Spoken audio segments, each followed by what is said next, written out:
My life में सबसे पहली प्रायोरिटी ये है, मैं नहीं लिखूंगा बेटा, किसी की प्रायोरिटी उसके माँ बाप हो सकते हैं, किसी के घर में हो सकता हो मम्मी की तबीयत नहीं सही हो तो मम्मी की तबीयत प्रायोरिटी, किसी की खुद की हेल्थ नहीं सही हो तो उसकी हो सकता हो वो प्रायोरिटी हो, सबकी अपनी अपनी हो सकती है। फर्स्ट प्रायोरिटी इस साल की ये, सेकंड प्रायोरिटी ये, थर्ड प्रायोरिटी ये, फोर्थ प्रायोरिटी ये, ऐसे आपने लगा लिया होगा। P1 P2 P3 P4, fifth priority ये ऐसे लगा लिया होगा। लगा लिया है ऐसे 5 प्रायोरिटी कम से कम लगा लिए सबने अपनी, लगा लिए 5 प्रायोरिटी। अब मैं आपको बताता हूं जितने बच्चों ने 1 2 3 4 5 प्रायोरिटी लिखी है बेटा, आपकी कुछ प्रायोरिटी नहीं है जीवन में, आप खाली हो बेटा, एमलेस हो आप। अगर आपकी एक साल में 5 चीजें प्रायोरिटी में चल रही है तो बेटा आपकी कुछ प्रायोरिटी नहीं, बिल्कुल नहीं। जिस बच्चे की ये लिस्ट 3 से आगे जा रही है बेटा, आपको आज रात में अपने साथ अकेले 2-3 घंटे बिताने, अपने साथ बेटा, खुद के साथ जियो, खुद को पहचानो। इस मोबाइल को थोड़ी देर अपने जीवन से दूर फेंक दो, थोड़ी देर की, खुद से बात करो यार। आजकल की जनरेशन ना खुद से बात करना ही भूल गई है।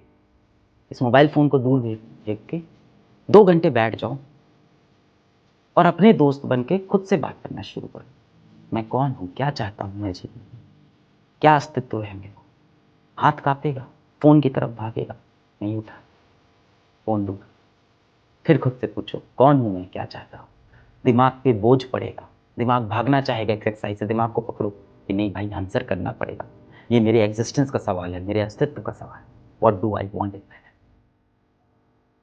2-3 घंटे में आपके अंदर से आंसर आना शुरू होंगे। अपने साथ वक्त बिताओ, खुद के साथ वक्त बिताना आपने बंद कर दिया। पूरे टाइम आपको एक फोमो होता रहता है कि क्या चल रहा है पूरी दुनिया में, क्या हो रहा है, क्या चल रहा है आपके जीवन में, क्या चल रहा है आपको बेटा यही नहीं पता है। जैसे ही अपने दिमाग से क्वेश्चन पूछना शुरू करोगे कि ये क्या कर रहे हो, तुम्हें मेरी फिक्र है क्या, तुम मेरे से बात कर रहे हो, मैंने तो कभी सोचा ही नहीं मुझे क्या चाहिए, तुमने भी कभी नहीं सोचा, हम दोनों ने नहीं सोची ये बात, चलो आज सोच। बेटा आप अपने इस साल की प्रायोरिटी डिसाइड करो। जो इंसान जीवन में अपनी चीजों को प्रायोरिटाइज नहीं कर पाता वो कुछ भी अचीव नहीं करेगा बेटा, उसको क्लैरिटी ही नहीं है कि क्या करना है। जो इंसान सुबह उठता है और फ्री माइंड से कि आज सुबह उठे आज क्या होगा ये दुनिया डिसाइड करेगी, बेटा उसको दुनिया ही चलाती है। या तो बेटा जीवन में आप अपने फैसले खुद से ले लो या दुनिया तुम्हारे लिए फैसला लेना शुरू कर देगी। इधर start working for yourself और you will end up working for this world, for others. दुनिया के लिए काम कर रहे हो, start working for your own self और you will end up working for someone else dream. किसी और के सपने को पूरा करने लग जाओगे आप। You will be driven by others. अपने लाइफ के फैसले लो, अपनी प्रायोरिटी बनाओ कि इस साल मुझे ये करना है। और मुझे लगता है जितने बच्चे सीरियस हैं और सेशन में आए हैं सबकी प्रायोरिटी बहुत क्लियर है कि भाई किसी की प्रायोरिटी है मेरे को इस बार आईटी निकालना है, किसी की प्रायोरिटी मेरे को नीट का एग्जाम निकालना है, या किसी की प्रायोरिटी हो सकती है मेरे को बोर्ड्स के अंदर 95% लाने हैं, किसी की प्रायोरिटी हो सकती है मेरे को यूपीएससी की तैयारी अब शुरू करनी है। तो करिए ना बेटा, कौन रोक रहा है आपको अपने सपने पूरा करने से। मैं यहां खड़ा हूं, इतने सस्ते सस्ते बैचेस है, आप आसानी से अपनी प्रोफेशन स्टार्ट कर सकते हैं। नहीं है पैसा बैच खरीदने का, आप यूट्यूब से पढ़ाई करना शुरू करिए, पर शुरू करिए बेटा, टालिए मत चीजों को, अपनी प्रायोरिटी को। दूसरा बेटा होता है, एक तो हो गई ईयर लॉन्ग प्रायोरिटी कि ईयर लॉन्ग आपने प्लानिंग कर ली। दूसरी चीज बेटा आपको और क्या करनी होगी ईयर लॉन्ग में कि थोड़ा सा, ज्यादा नहीं बेटा, थोड़ा सा।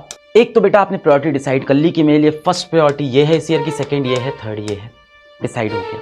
3 से ज्यादा तो होनी ही नहीं चाहिए। पहली हो जाएगी ऑफकोर्स आपकी बेटा इस उम्र में पढ़ाई होनी चाहिए, आईआईटी, नीट, बोर्ड का एग्जाम, यूपीएससी की तैयारी। दूसरा बेटा आपकी प्रायोरिटी पे पेरेंट्स होने चाहिए कि मुझे अपने पेरेंट्स का समय बिताना है, उनकी हेल्थ का ध्यान देना है, उनकी उम्र बढ़ रही है मैं उनको। और तीसरा बेटा आपकी खुद की हेल्थ। इसके सिवा आपकी कुछ प्रायोरिटी बेटा टॉप पे हो ही नहीं सकती इससे। ये आपका काम हो गया जीवन का, ये आप खुद हो गए बेटा, और ये वो जिनसे आप सबसे ज्यादा प्यार करते हो, जो आपसे सबसे ज्यादा प्यार करते हो। आपको लग रहा है कि आप पूरा दिन दोस्तों के साथ रहते हो, ये आपका भाई है, वो आपके दोस्त हैं, वो आपकी दोस्तनी है, वो लड़की बहुत अच्छी लगती है, अट्रैक्शन होता है। बहुत सिंपल सवाल है, बहुत सिंपल। जिस दिन आप दुनिया में नहीं रहोगे बेटा, सबसे ज्यादा किसको फर्क है? आपके माँ बाप को, आपके परिवार। तो यही है बेटा सच्चा प्यार, यही है और कुछ नहीं सच्चा प्यार है, यही है ट्रू लव। और कहीं नहीं है ट्रू लव। ये सब आप जीवन के साथ समझ जाओगे। दूसरी चीज बेटा, आप अपने ईयर कैलेंडर को जरा सोचना शुरू करो कि आपके ईयर का कैलेंडर कैसा दिख रहा है, कि कब आपके मिड टर्म एग्जाम होने हैं, कब आपके फाइनल एग्जाम होने हैं, कब स्कूल में फंक्शन होने वाला है, एनुअल फंक्शन होता है, कोई फेस्ट हो रहा है, कुछ हो रहा है। और लिखो इस चीज को, आज बैठ के डायरी में लिखो कि ये मेरा मिड टर्म एग्जाम 10 दिन जाएंगे इसमें, ये मेरे फेस्ट होने वाले स्कूल में, ये यहाँ पे कोई शादी आने वाली है किसी की, यहाँ पे ऐसा मेरा बर्थडे का दिन होगा, यहाँ पे मेरे फाइनल एग्जाम होंगे। और उसके साथ साथ उसमें लिखो कि क्या क्या डिस्ट्रैक्शन उस वक्त आपके पास आएंगे। इससे क्या होगा बेटा, कोई खतरा अगर आपको पहले से पता होता तो आप उसके लिए तैयार होते। सबने वो देखा होगा कि कोई इंसान अचानक से कमरे में घुसा और कोई बगल में खड़ा हुआ दरवाजे के पीछे ऐसे भाव कर देता तो इंसान ऐसे डर जाता है। फिर उसी से बोलो कि वापस बाहर जाओ, फिर अंदर आओ, अगली बार भाव, वो कहता है ठीक। क्यों? क्योंकि उसको इस बार पहले से पता है आप डराने वाले हो। तो जब आप बेटा किसी अनकही अनजानी मुसीबत के लिए पहले से प्रिपेयर्ड रहते हो तो आपके रिएक्शन बेटर होते हैं। तो आप पहले से ये चीज पेन डाउन कर लो, लिख के रख लो कि भाई ऐसा है, स्कूल में फंक्शन होने वाला है, उसमें दोस्त बोलेंगे जाने को पर मेरे को नो बोलना है, मैं ये बहाना मार के निकल जाऊंगा। भाई स्कूल में ऐसा होने वाला है, यहाँ पे टाइम वेस्ट होगा, मैं नहीं जाऊंगा। भाई मिड टर्म एग्जाम आएंगे, मेरे को स्कूल की तैयारी करनी पड़ेगी, इस 10 दिन आईटी की तैयारी नहीं कर पाऊंगा, तो इसकी जो भरपाई है वो पहले कर लेता हूं और उसके बाद भी करूंगा। तो इस तरह से एक ईयर लॉन्ग प्लानिंग होना जरूरी है। ये बहुत से बच्चे करते हैं और वो सिलेक्ट हो जाते हैं बेटा। ईयर लॉन्ग प्लानिंग थोड़ी सी टफ लगती होगी आपको, पर डे प्लानिंग तो बेटा बहुत इंपॉर्टेंट है। बहुत से बच्चे हैं मुझसे मिलते हैं, सर मुझे ना एक कंपनी बनानी है, और सर मुझे ना उस कंपनी का मालिक बनना है, सर मुझे सीईओ बनना है। सर बेटा किसी भी कंपनी के लोगों के मालिक बनने से पहले आप अपनी जिंदगी के मालिक बनो, उसका control low. First become CEO of your own life. जब भी आप बेटा रोज सुबह उठते हो, सबसे पहला काम होना चाहिए सुबह उठते ही अपने लिए एक गोल कार्ड बनाने का। क्या है गोल कार्ड? कुछ नहीं है, एक थोड़ा मोटा वाला पेपर ले लेना, दफ्ती टाइप वाला, चार्ट पेपर टाइप का, छोटा सा ऐसे फाड़ करके, इतना बड़ा गोल कार्ड। और बेटा इसमें आपने दिन भर की अपनी प्रायोरिटी लिख ली कि 1 2 3 4 5 6, ये 6 चीजें मुझे आज दिन में करनी है, 4 5 6, ये 6 चीजें आज मेरी दिन भर में हो जानी चाहिए। क्या 6 चीजें हैं? कि आज फिजिक्स के चैप्टर 1 की डीपीपी लगा लूंगा, आज केमिस्ट्री के चैप्टर 1 का मैं ये क्वेश्चन सीरीज कर लूंगा, आज मैं मैथ्स का लेक्चर नंबर 3 जो बैच में मेरा छूट गया है वो मैं देख लूंगा। इस तरह से अपनी 6 चीजें लिखी। और इसके साथ बेटा आपको लिखनी होगी समय की, टाइम की डेडलाइन, कि ये आखिरी टाइम है, अब तक हो जाना चाहिए, कि दोपहर के 2 PM तक मेरा फिजिक्स का ये डीपीपी खत्म हो जाए, चाहे मैं स्कूल में रहूं चाहे मैं घर में रहूं। डेडलाइन डिसाइडेड कि भाई शाम के 4 PM तक, इससे पहले कि अर्जुना बैच की लाइव क्लास स्टार्ट हो, पिछली क्लास का रिवीजन मैं डन कर दूंगा। ये इसमें लिखा हो, टाइम के साथ लिखा हो कि रिवीजन हो जाना चाहिए। और कब तक हो जाना चाहिए? क्लास स्टार्ट होने के पहले। भाई 4 बजे 3:30 बजे जब भी क्लास स्टार्ट होगी, क्लास स्टार्ट होने के पहले पिछली क्लास मेरी पूरी रिवाइज हो। तो revision of previous class, revision of previous class आपने यहां लिख दिया 4 PM, इससे पहले हो। अब आप कहोगे सर इससे फायदा क्या होगा गोल कार्ड बनाने से? बेटा इससे ना आप ट्रैक कर पाओगे, और हर एक आधे घंटे में खुद से अपना गोल कार्ड निकाल के देखना, आपको बार बार अपनी जिम्मेदारियों का वो एहसास कराएगा। भाई हर टाइम तो हम यहाँ लाइव आएंगे नहीं वीडियो बनाने के लिए, माँ बाप भी बार बार टोकते हैं तो बुरा ही लगता है, लगेगा ही। पर अगर आप खुद से बनाया वो गोल कार्ड बार बार देखोगे तो आपको लगेगा ये मैंने ही सुबह लिखा था, मुझे इसे पूरा करना है शाम तक। और टाइम निकलता जाएगा, आप देखोगे 4 बज गया, अभी सुबह के 2 टास्क बाकी अब करना पड़ेगा इसको। कई बार बेटा रात होते होते आप देखोगे कि 70-80% ही टास्क हो पाया है। ऐसे में डीमोटिवेट नहीं होना है, पॉजिटिव रहना है कि मैंने ये कार्ड बनाया था तो 70-80% कर पाया, नहीं बनाता तो शायद मैं 20% भी नहीं कर पाता। सामने मेरे टास्क लिस्ट थी, तब मैं जाके 70-80% अचीव कर रहा हूं। रोज सुबह उठ के बेटा आपको एक गोल कार्ड बनाना है। You have to start behaving like CEO of top companies, कि ये मेरी आज दिन की 5 प्रायोरिटी है, ये इसकी डेडलाइन है, अगर ये नहीं हो पाई तो भाई बहुत बड़ी गड़बड़ी है। और रोज बेटा नाइट में, ये आपने मॉर्निंग में बना लिया, सुबह उठते ही ये चीज आपने बना ली है, और रात में बेटा सोने से पहले नाइट में बेटा आप एक बार फिर से इसको रिव्यू करोगे। रिव्यू करके आप देखोगे क्या क्या फॉलो हुआ, क्या क्या फॉलो हुआ, क्या क्या पूरा नहीं हुआ। हाँ भाई ये हो गया, ये हो गया, ये हो गया, ये नहीं हुआ, ये नहीं हुआ, ये हो गया।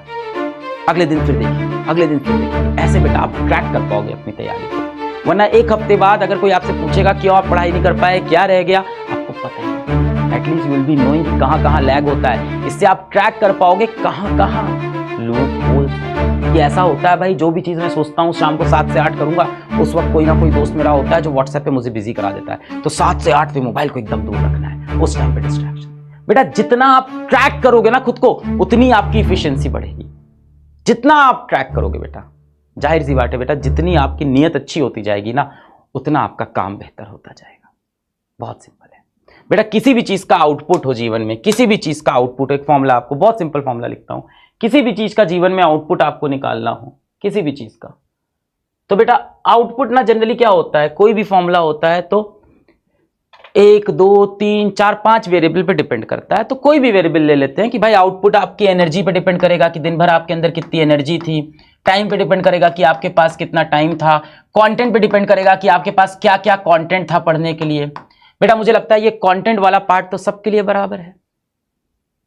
आज के डेट में कोई बच्चा चाहे गांव में रहता हो या किसी मेट्रो सिटी में रहता हो, कोई बच्चे के पापा बहुत बड़े बिजनेसमैन हो या किसी बस्ती के अंदर छोटा सा ठेला लगाते हो, सभी तरह का बच्चा आज फिजिक्स वाला के बैच से 4,000 4,500 रुपए में तैयारी शुरू कर देता है, IIT या नीट की।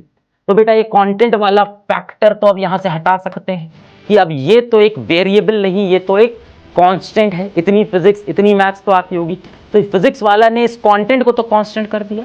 2019 में बेटा मेडिकल की तैयारी भारत में 15 लाख बच्चे करते हैं, सिर्फ कहने, सिर्फ 2019 का डेटा है कि 15 लाख बच्चे मेडिकल एंट्रेंस एग्जाम देते, और कहीं ना कहीं कह सकते हैं वो तैयारी करते थे, पर कहने उसमें से सिर्फ टॉप के 1.5 से 2 लाख बच्चे थे जो किसी भी कोचिंग जाके, ट्यूशन जाके पढ़ाई।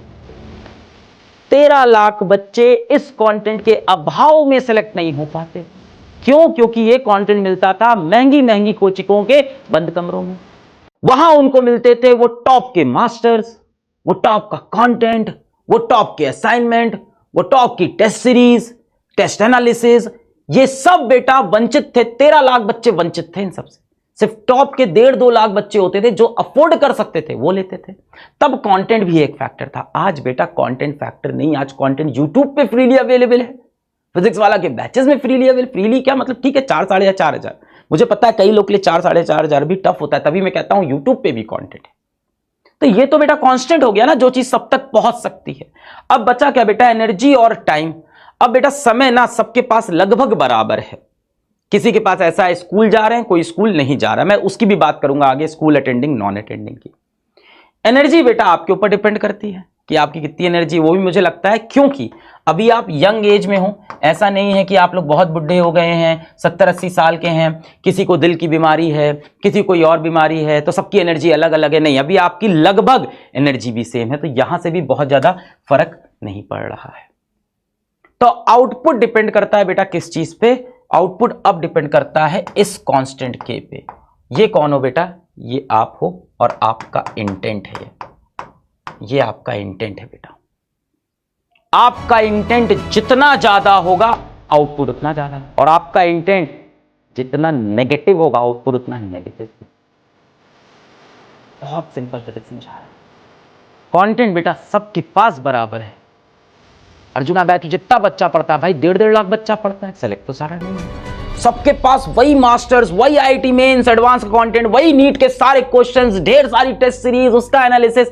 बेटा इतना कंटेंट कहीं नहीं मिल रहा है, सारा कंटेंट है बैच के अंदर, फिर भी सारा बच्चा सेलेक्ट नहीं हो रहा है। एनर्जी भी लगभग सबकी बराबर है, सब यंग उम्र के बच्चे हैं। समय भाई कुछ लोग स्कूल जाते हैं, कुछ नहीं। स्कूल जाने वाले बच्चे भी बहुत सेलेक्ट होते हैं, बहुत से बच्चे होते हैं रेगुलर स्कूल वाले सेलेक्ट होते हैं। डिपेंड करता है बेटा ये कांस्टेंट, आपका इंटेंट। और बेटा आपका इंटेंट ये भी समझ लो, जितना नेगेटिव होगा, जितने ज्यादा आप काम चोरी करोगे, आउटपुट बेटा उतना नेगेटिव भी आने लगेगा। आउटपुट आप समझ रहे हो ना, सिलेक्शन होना ना होना और जीवन का फ्यूचर भी।